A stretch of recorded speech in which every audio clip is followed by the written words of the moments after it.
Nigeria is experiencing a humanitarian crisis. 7.1 million Nigerians are in desperate need of help. 1.8 million people are internally displaced. And despite government interventions every year, these figures keep rising. My guest on the program knows firsthand what a humanitarian crisis can do to a nation if unchecked, if words are not matched with actions, and has some solutions that may sound unpopular to the typical Nigerian, but ultimately work. We'll get to that shortly. For our focus on the FCT, this week, we visit the internally displaced persons camp in Waru. And as we do every week, we give you a roundup of major stories from Nigeria's seat of power. This is Dateline Abuja.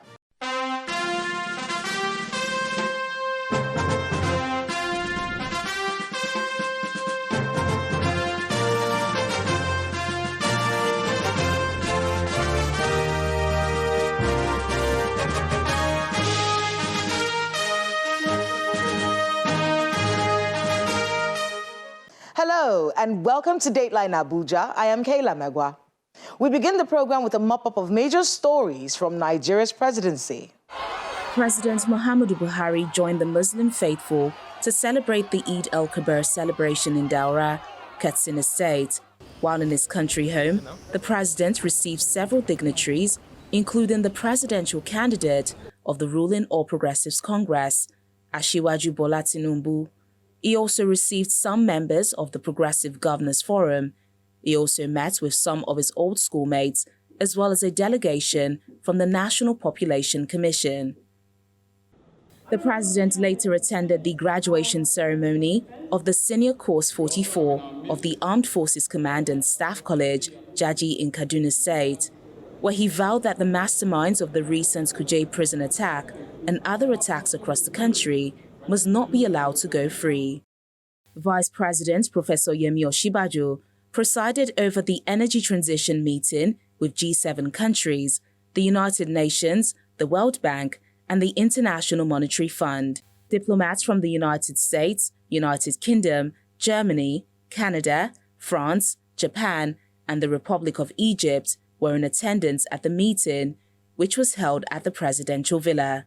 The National Industrial Court in Abuja has ordered the Revenue Mobilization Allocation and Fiscal Commission to immediately put in place a machinery to start the upward review of salaries to some judicial officers.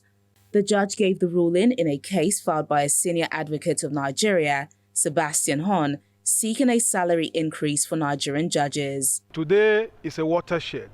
Today is the hallmark of a new dawn in the justice sector of this country. I believe that this fight is not personal. This fight is for everybody in Nigeria. Because without the judiciary, there can be no Nigeria. That is the hope of the common man. And the judges are suffering, the justices are suffering. I know how much I'm earning as a senior advocate of Nigeria, and I also know how much they're earning. How can they discharge justice without fear or favor? Yet they've been trying. So this judgment by this courageous judge must be implemented. I also join in calling the Attorney General of the Federation and the chairman of the Revenue Mobilization, Fiscal and Allocation Commission to enforce this judgment forthwith as ordered by my lordship. Some of the newly appointed ministers, as well as those that have been reassigned new portfolios, assumed office within the week, in the absence of the weekly Federal Executive Council meeting. Minister of Transport, Mr. Muazu Jaji Sambo, handed over to his successor, Mr. Umar El Yakub, who was assuming office as Minister of State for Works and Housing.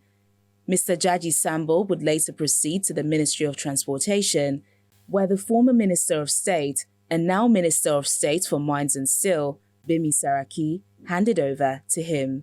The development of the national road network plays an important role in the economic development, and the length of paved roads existing in a country is often used as an index to assess the extent of its development. The Chief of Defense Staff, General Lucky Irabo, met with a delegation from the Liberian Armed Forces. The meeting, which happened behind closed doors, discussed issues of cooperation between both nations. The Liberian delegation also met with other service chiefs. I'd like to, from the outset, say that we remain solidly committed to the training requirements, and of course capacity building issues that we have had to undertake. Beyond, of course, the military interventions and military support, I'd like to also assure you that the political leadership, and especially the Commander-in-Chief, President Muhammadu Buhari, is highly committed in ensuring that not just the stability of the West African sub-region, but equally your country is intact. Troops of Hadin Kai have continued to take the battle to Boko Haram terrorists and the Islamic State of West Africa province enclaves, with more coordinated operations leading to the surrendering of 6 top terrorist commanders. The spokesman for the defense headquarters disclosed this during the bi-weekly military operations briefing. In a related development, on 11 July, the air component of Operation Hadin Kai conduct air interdiction operation at Tumbunjaki and Tumbumurhu near Lake Chad in Borno State, based on credible intelligence of insurgent gathering in that area. The successful air strike neutralized several Boko Haram terrorists and destroyed their hideout. Consequently, information received from locals indicate that over 21 terrorists were neutralized in that successful airstrike. Overall, between 1st and 14 July, troops neutralized 42 terrorists, arrested 10 suspected terrorists, captured 17 AK-47 rifles, 1 Q-2C rifle, 1 RPG bomb, 1 RPG tube, 5 hand grenades, several rounds of 1 7.62mm ammunition, among others, 1 smoke grenade, 2 locally made explosives, 23 AK-47 rifles, 5 FM magazines, among other items. All surrendered Boko Haram and Islamic State of West African province terrorists and their families have been profiled and documented, while all recovered items and apprehended terrorists have been handed over to appropriate authority for further action. The national coordinator of the National Center for the Control of Small Arms and Light Weapons, retired Major General Abba Diko, has admitted that the proliferation of small and light weapons has been the key driver of terrorism, ethno-religious conflicts, and criminal activities within Nigeria. He stated this at an engagement with civil society organizations in the country to promote an arms-free society. This book, I believe, is therefore designed to give the people a bird's-eye view of the document, and it is being launched at the most appropriate time, a time the country is preparing for the next general election. I see their effort as a way of preserving this monumentous national accomplishment in an engaging book for posterity. There is no doubt that a conference of this nature will continue to generate interests and debates, with people approaching the discourse from the viewpoints of their belief.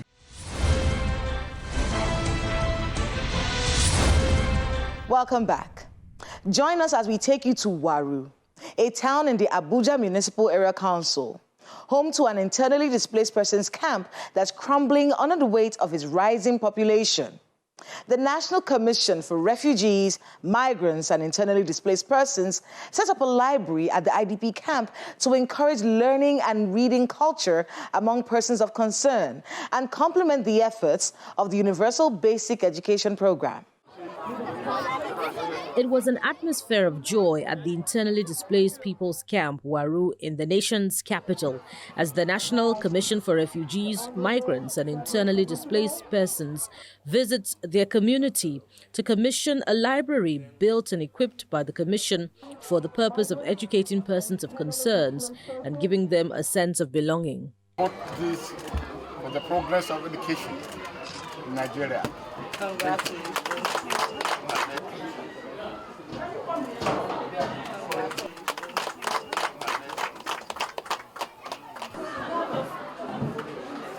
Tagged Readers Are Leaders, the Commission considers the library project a bold step in advancing the project to educate all.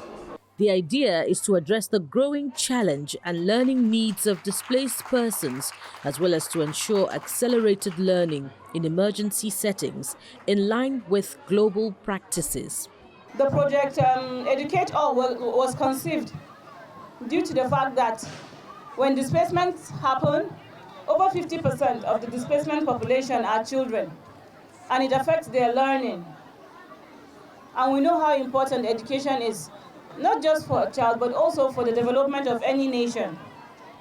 So it was important that we conceived the project Educate All to ensure that we can be able to adopt not just accelerated learning, but also a concerted and coordinated learning approach for learning for these children in the camps and host communities and settlements. The appropriation meant for this organization certainly is very, very minor, it's not even small. Cannot cater for this kind of catastrophes that is happening all over the country. Refugee is no longer northeast. Refugee is no longer northwest. Refugee is no longer southwest, southeast, and south-south, or north-central. It's all over. Therefore, it needs resources. According to the United Nations International Children's Emergency Fund, UNICEF, almost 10.5 million children in Nigeria aged 5 to 14 years are not in school, one of the highest in the world. The situation of most of the children in this camp and its likes across the country is only worsening the UNICEF figures.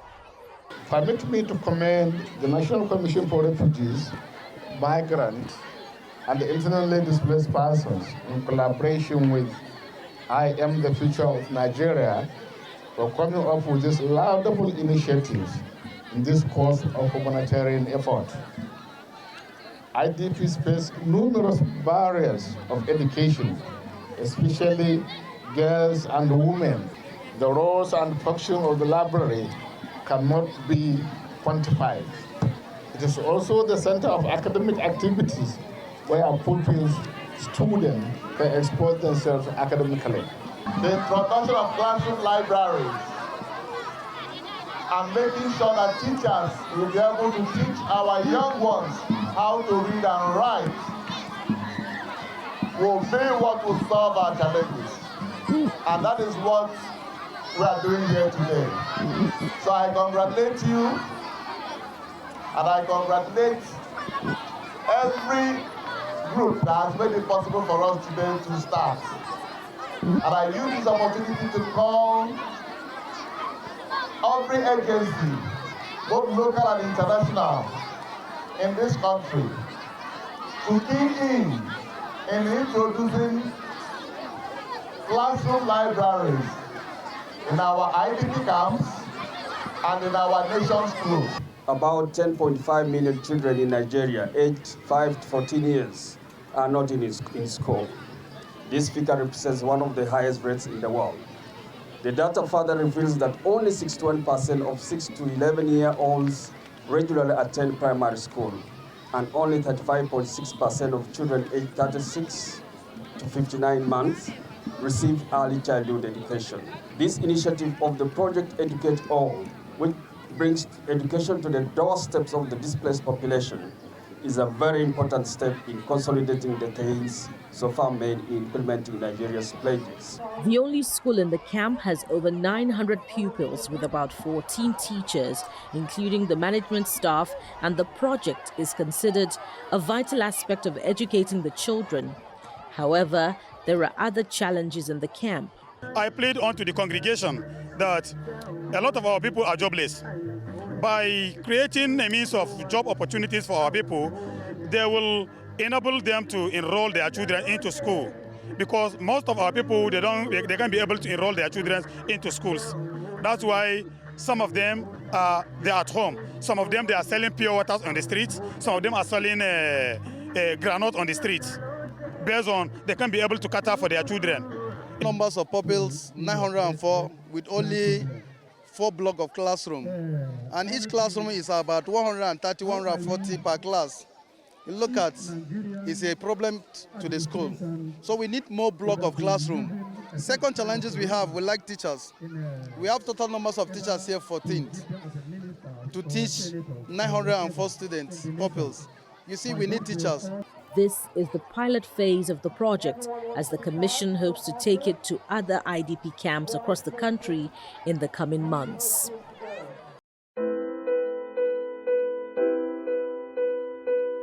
A humanitarian crisis is no small matter. Its ripple effects are far and reaching, and that's what my guest is talking to us about today on the program. Mr. Matthias Schmale is the United Nations Resident and Humanitarian Coordinator for Nigeria. He breaks down Nigeria's humanitarian crisis figures, the impact of those figures on future security, and how governance is central to fixing the humanitarian crisis in our country.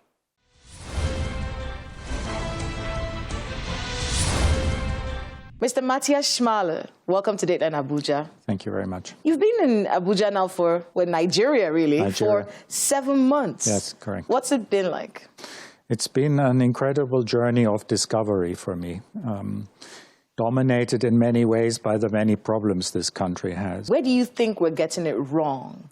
If we're a country of so many talented people with all these resources, what's wrong? Linked to what I described as, or referred to as failed governance, I think part of it is investment. I think investment into the future. I feel there's too much of an attitude of living for the moment rather than investing into the future. So I was driving around the Southeast, 3 states in the Southeast. You went to the Southeast? I went to the Southeast recently, but I saw it in the Northeast. I see it in Abuja. You know, the roads are in parts of the country in such bad shape. And that's what I mean partly by investment. There's not been enough investment into infrastructure. If investment into rural communities would be higher, starting with proper basic education. I think education is a problem and there's not enough investment. So to illustrate that point a bit more, normally one says that countries who want to make sure their people are properly educated need to spend 10% of their state budget, their federal budget, on education, or their state budget at all levels. In Nigeria, I think it's 2%. It's no wonder that schools are deteriorating. It's really, if there was better investment into basic education, health, good infrastructure, I think this country would be in a different place. One of the offshoots of insecurity is a humanitarian crisis. Yeah. Would you say we are facing a humanitarian crisis in Nigeria? Oh, for sure. The prime example of that for the international community has so far been the Northeast. You know, in international circles, it's called a non-international armed conflict. That for sure has led to a humanitarian crisis, as far as we can tell based on our own vulnerability analysis. Is it a crisis that we can handle as a country?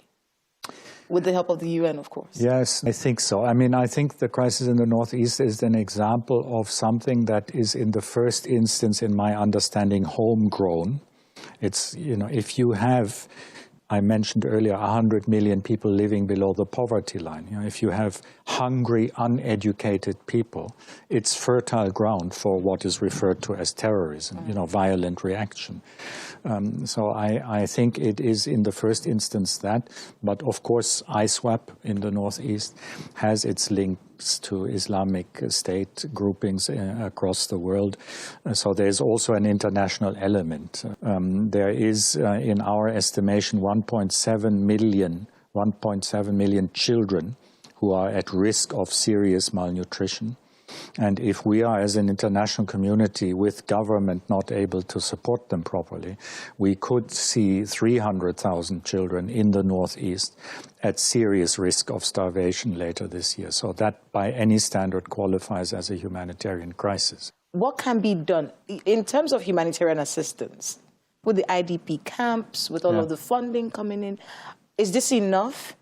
And there's something I've always thought about, which is the fact that humanitarian support is supposed to be temporary. Yes, for sure. You're supposed to go through this phase, come out of it, and then go back home.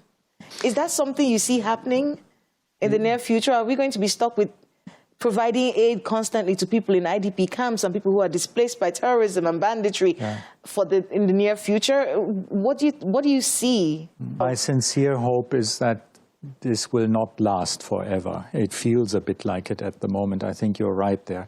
As humanitarian coordinator for the UN, I have to say that, of course, the first priority is saving lives. You know, I mentioned 1.7 million children at risk of malnutrition, 300,000 at risk of very serious malnutrition that could lead to death from hunger.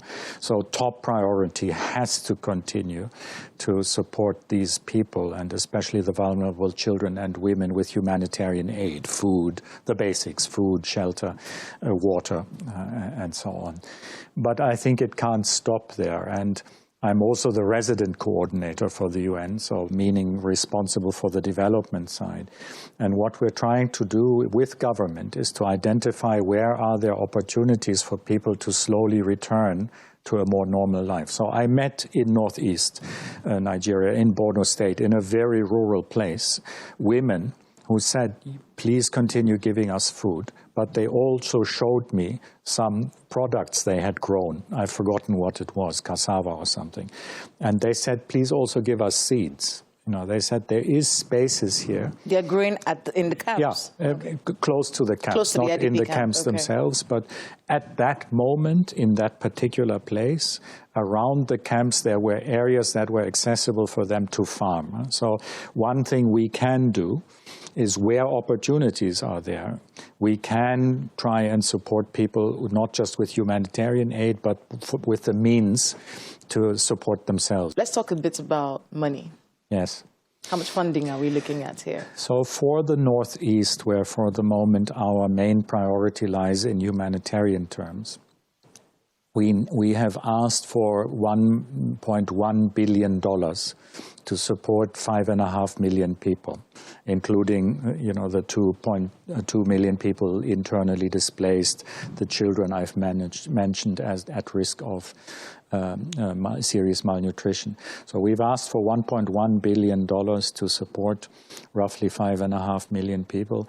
At this point, halfway through the year, we are 23% funded, so not even a third. That's extremely worrying. So one thing we are trying to do is to drum up support. Will there be a time when a lot of people who provide all this funding actually just get fatigued and say, you know what, we can't do this anymore? Yeah. Find a solution to your problem.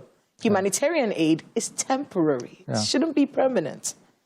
No, there is for sure, I think, a global fatigue for humanitarian aid setting in. You know, the United Nations overall, for the appeal for this year, 2022, is more than $40 billion. You know, and the donors are saying that's just not affordable. And with other crises piling on, like the war in Ukraine now, it's very clear the international donor community is not willing to put up this kind of money into the future, and especially not for places like the Northeast that have seen at least 7 years of annual appeals asking for $1 billion.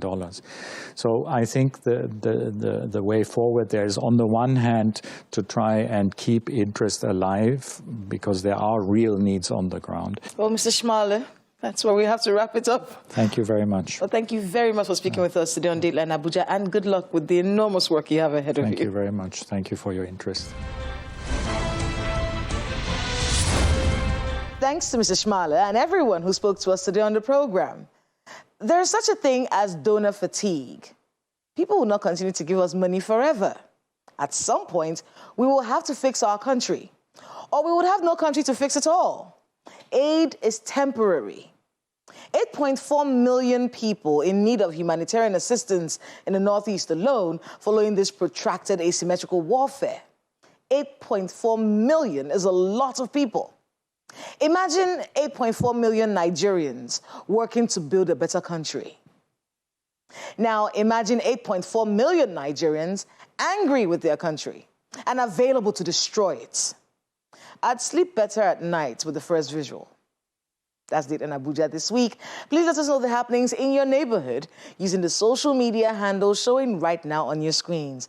Thank you so much for watching. I am Kayla Magwa. See you next time.